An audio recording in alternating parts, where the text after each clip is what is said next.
Shikues të dashur, mirë se erdhët sonte së bashku me ne në një episod ndryshe të emisionit Rumors.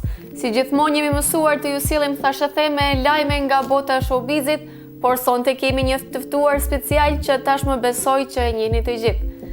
Kemi Suad Mehmetin, i cili do të na flasë rreth karrierës së tij muzikore. Mirë se erdhët dhe faleminderit që pranuat ftesën të jeni prezent këtu.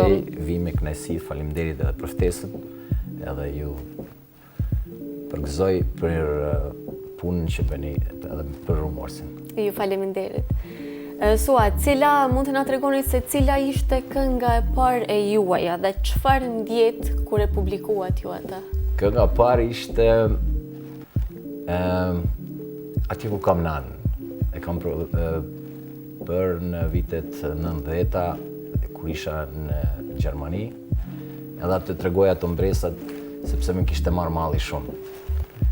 Edhe e kam paraftyruar ashtu ulqinin si do t'jetë gjatë dimnit, atje ku kam nanën, atje ku kam babën, atje ashtu ulqini do ja kënoj unë këngën. Sot prapa ndrova deti, në horizont një vi, ishte qartë i kaltër, vesh një mrekulli. Ulqini bukur që sa kohë këndame, me ka marrë malli mua për plasht të madh. Do më thënë, deti nëna malli ishte frymëzimi për këngën e parë. Si për gjithë ulqinakët që dalin. Po zakonisht, frymëzimin për tekstet e juaja muzikore, ku e gjeni, ku frymëzoni? Inspirimi juaj ku është? Inspirimi është gjithmonë moment. Unë kam bërë shumë gjëra për shembull për Prishtinën, kam bërë për varrezat e vendit tim, ato mbresat që i pata pas 5 viteve që kam ardhur. Edhe gjatë atij moment vendosa që të shkruaj një këngë, ato të vinë vetë nga vetë-vetijut. E kam si një formë dhuntie të them ashtu. Po sa i përket jetës personale, a ndikon ajo dhe nëse po, sa ndikon në krijimtarinë tuaj muzikore? Shumë, sepse çdo gjë që kam unë e kam lidhur me muzikë aty. Edhe gjatë fëminisë time unë isha i lidhur sepse gjithkush kush më njeh familjen time, din se babai im ish marrë shumë herë, ashtu me vite të tëra, 52 vite, është marrë me folklor, është marrë me muzikë, ka kënduar në përdasma, është marrë me jazz, me trompet e tjera, dhe në shtëpinë tonë ka pas gjithmonë muzikë. Kështu që nuk ka qenë edhe vështirë për mua të inkuadrohem atë. E përmendet më herët këngën e parë që ka qenë për nënën. Po. Deshat ju pyes, a është kjo njëra prej këngëve që e ndjeni më shumë në emocionet tuaja, apo keni edhe ndonjë këngë tjetër që e ndjeni ashtu thellë emocionalisht? Është shumë interesante sepse ajo vjen e rikthehet, sepse ishim në kohën e fundit duke bërë probat me djelen të ulqinit. E kemi bërë një remix prap, sepse dua ta kthej prap në treg për gjeneratat e reja, se aty përmendet edhe plazhi i madh, edhe duhet atë rëndësinë e plazhit të madh, atë rëndësinë e ulqinit, rëndësinë e pazarit duhet ta rikthej prap, sepse kam frikë mos e kemi humb. Kemi mirë, po neve ulqinakët ende kemi shpirt për ulqin. Ende e mbani ashtu në sepse jemi si të vetmuar. Ju si artist, a keni gjithmonë ndonjë mesazh që dëshironi ta përcjellni tek publiku juaj përmes këngëve? Po gjithmonë, aty në mes këngëve unë sa njerëzit që më njohin krijimtarinë time, e dinë sepse çdo gjë që kam bërë nga emocionet që kam unë, edhe kur këndoj, edhe këndoj në përdasma, e shohin njerëzit se unë i mbylli syt, edhe nganjëherë kërkoj falje, unë s'më intereson çka bëhet atje, sepse e kam në emocion vete, edhe ky është mesazhi. Muzika shëron shpirtin, të shëron kur je nervoz, ti i harron gjitha. Këtë pyetje kam dashur ta bëj nga kurioziteti im. Gjithmonë kam dashur ta di, a këndohet, a është më mirë të këndohet ose të shkruhen tekste kur je i lumtur apo kur je i mërzitur? Tash varet neve për fat keq, edhe pse jemi një kombë shumë i harreshëm, këngë triste na sjellin emocione, edhe më varet edhe prej gjendjes që ke. Unë shkruaj në çdo moment, në çdo sfidë që kam, edhe diçka edhe kur më pengon, për shembull, është kokaina që e kam bërë, është me ka penguar shumë kjo konzumimi i drogës që e bëjnë për fat keq rinia, se ku është kjo Blerina, vajzë e bukur nga Prishtina, më vjen keq që kam thënë që e kërkon vitamina, kokaina, heroina. Më vjen keq që është dash, por është Prishtina është aja si është rimuar. Qendra. Jo, është rimuar se ka mujtë me qenë qendra dhe Tirana e ku po të dion. Mirë po ajo keqardhja ime për konzumimin që e bëjnë të rit, duke menduar se kalon një mramje shumë më mirë nëse konzumon, që nuk është, sepse mëngjesi të agon me depresione. Është pikërisht janë fjalët që thuat, janë të gjitha realitete, si këtu në intervistë ashtu edhe në këngët që i plazoj. Në për tekste. Sa kohë ju merr përafërsisht për të krijuar diçka në ndonjë projekt të ri muzikor që nga fillimi e deri në fund? E gjitha varet prej inspirimit, prej mundësive, prej termineve që janë në studio. Edhe për shembull këtë perëndeshën që kemi bërë në studion e TVT-s, ajo ka dalë rastësisht me Arjan Sefën. Unë kam shpalos një mendim, edhe jemi kemi vendos për 2 orë gjysmë kemi bërë videon në green screen. Për 2 orë gjysmë. Po aty kam dash krejt me thënë se nuk është e thënë të mbledhësh makina shtrenjta, vajza, çapa të diun motive të ndryshme, spotet ndryshme. Po spotet ndryshme që janë shumë të kushtueshme, por mundesh me një ide të mirë, thjesht me bë fare një spot i cili duket shumë interesant. Një tekst i bukur, kreativ. Po, sepse edhe teknikat mundson shumë gjëra. Është. Verzioni juaj si artist, a ndryshoni jetën e përditshme, a ndryshoni ju si person, si artist, edhe në jetën e përditshme? Keni dallime? Po normal. Cilat janë ato? Kur shkojmë për shembull në shtëpi me kërku çka ka për gjellës, mund ta shpreh atë si artiste, unë e fall thjesht si të gjithë normal. Çka kemi? Çka me ëngër? Por në përgjithësi, okay. Ndoshta dikon te unë sepse unë kur vishem ose kur marr një unaz ose diçka. Ato detajet. Detajet e vogla, edhe nuk jam adhurues i luksit, por kam qef detajet vogla që janë më tepër shumë thjeshta edhe bëjnë si karakter. Thjeshta të bukura që të karakterizojnë si një artist, si një person, edhe gjithmonë i veçantë nga të tjerët.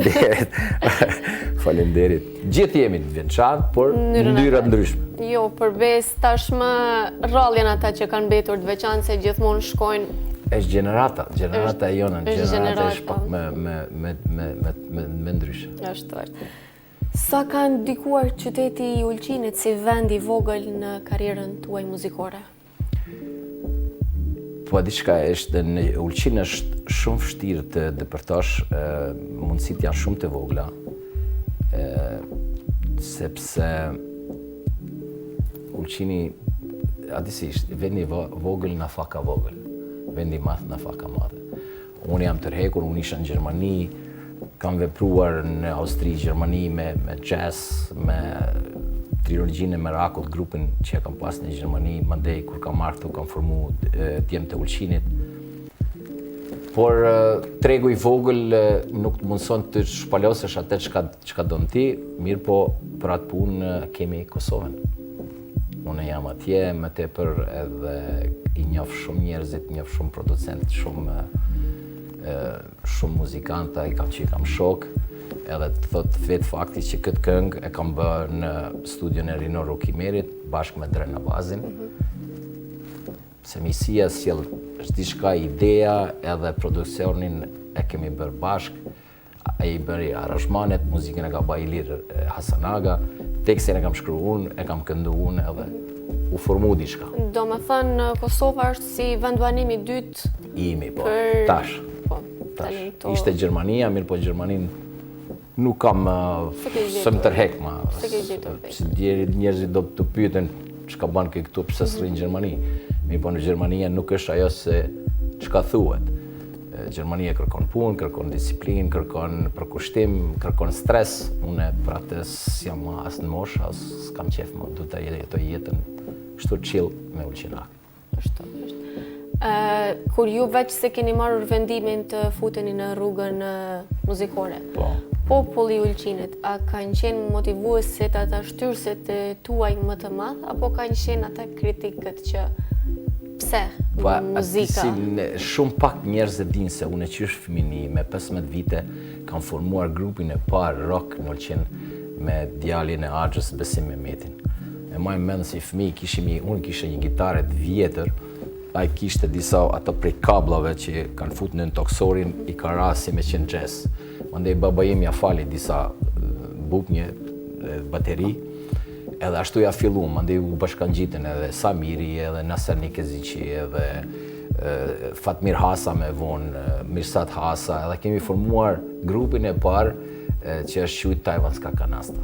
Kemi bërë këngë në atë kohë të ish rockut jugoslav, disa këngë që ishin të lejuara në gjuhën shqipe, Mojzes Kania ime, këngë të minatorëve etj, por bënim ballo nëpër gjimnaze edhe nëpër klubet në kinemat vjetër.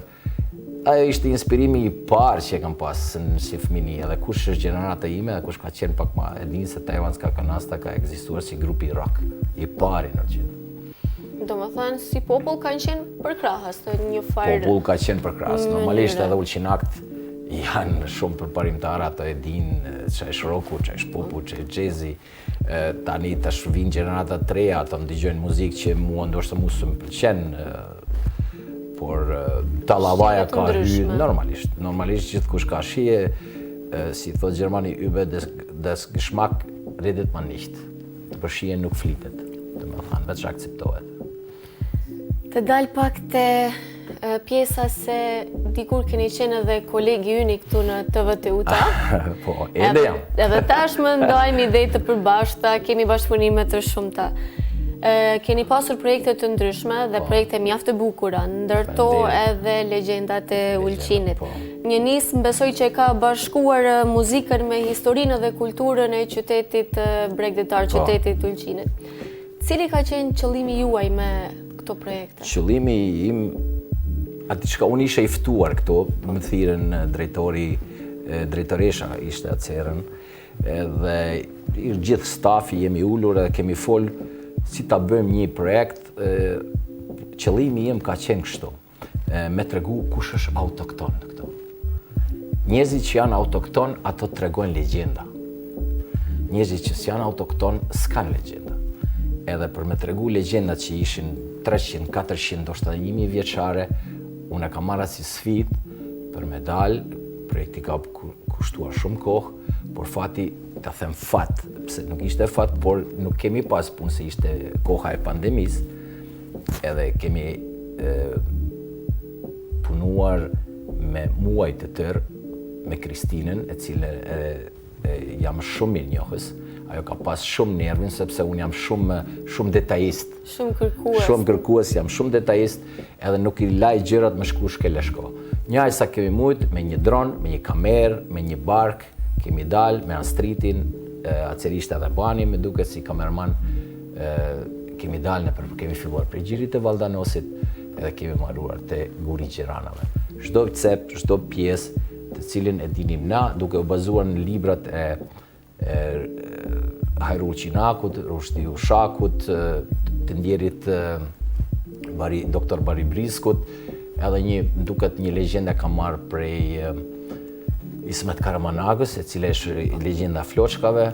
Ato i kam lexuar, i kam ushtruar, edhe i kam në atë mënyrën time i kam rrëfyer, duke vendos një muzikë në Prapavi, të cilën e kam kërkuar me ditë të tëra, edhe di si kur thonë don Perëndia të çon YouTube-i ma ka tregu një këngë që e kam lexuar e kam dëgjuar vetëm 4 taktet e para nga Sezen Aksu, që është një diva turke, edhe kam thënë kjo është muzika që do të dalë në Prapavi. Edhe muzika e bën gati melankonia e bën 60 deri në 70% muzikës. Se pa muzikë ose me një muzikë shumë të keqe nuk e ke atë ndjesinë e asaj çka don ti të tregosh. Ti ju vetë dini se vetë jeni merreni me muzikë më tepër, vetë dini që një material sa do i mirë të jetë, kur s'ka muzikë Prapavi, muzika është gjithë. Si në filma, so do me qenë diçka, sidomos në filma horror, nëse se ka melodinë, është e kotë. Projekti juaj I fundit I cili është lancuar para pak ditësh e ceket edhe më herët titullohet Perëndesh. Projekt ky që I këndon figurës femrës? Projekt ky që I këndojt figurave të femrës, jo nga unë, por nga një aspekt I gjithë meshkujve të cilën e kanë një femër si perëndesh e kurorzuar, perëndesh me jeti, është pak koket, është loj, hajde ulu këtu pranë se zemërimi nuk të rri. Hajde ulu këtu pranë se tani me je rritur, dua të shoh për mbi dërnjarë, nuk të dua të mërzitur. Tekst shumë I bukur, të uroj sukseset më të mëdha për këtë projekt. Faleminderit. Një pyetje për fund, si do doje që muzika juaj të mbahej në mend tek publika jote pas shumë viteve?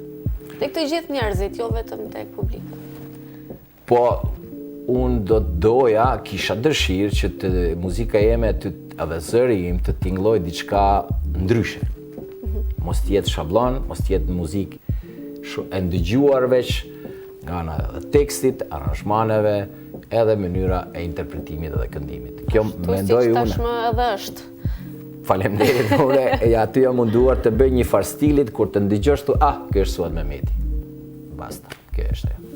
Më vjen mirë edhe një herë që ishit pjesë e këtij episodi të Rumors. Më vjen mirë që gjetët kohën. Ju falenderoj edhe një herë nga zemra.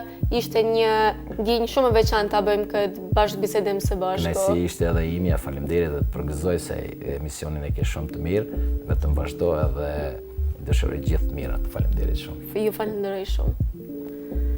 Ju shikues të nderuar, shpresoj që jeni kënaqur së bashku me ne deri në këto momente.